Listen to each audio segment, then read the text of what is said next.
అయ్యప్ప స్వామి గుళ్ళోకి వెళ్ళి అయ్యప్పని ప్రతిరోజు దర్శనం చేసుకున్నా, అప్పుడప్పుడు ఆయన గుళ్ళోకి వెళ్ళి ప్రదక్షిణం చేసే అలవాటున్నా వాళ్ళని భూతాది గణములు ఆవహించాలి. ఎందుకో తెలుసా అండి, ఆయన చెప్పు చేతల్లో ఉంటాయి. ఒరేయ్ నువ్వు వాడి జోలికి వెళ్ళకు అంటాడు ఆయన. వెళ్ళం, మీకు ఉపకారం కాదండి, ఇంకంతకన్నా ఉపకారం ఏంటి?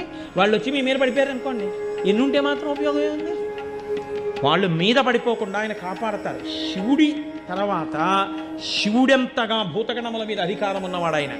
శివుడిలా ధర్మమునందు అనురక్తి ఉన్నవాడు, శివుడిలా గురువులంటే ప్రీతి ఉన్నవాడు, శివుడిలా జ్ఞానమిచ్చి మోక్షం ఇవ్వగలిగినవాడు, విష్ణువులా పూర్ణుడు, విష్ణువులా పుష్కలుడు, విష్ణువులా ఏది కావాలంటే అది ఇవ్వగలిగిన వాడు, అమ్మవారిలా శక్తి స్వరూపుడు, అమ్మవారిలా నిరంతరము ఎటువంటి కదలికలైనా కదలించగలిగినటువంటి వాడు, ఎంత శక్తినైనా ఇవ్వగలిగిన వాడు, ఇన్ని కదలికలను ఆపి లయం చేసి మోక్షం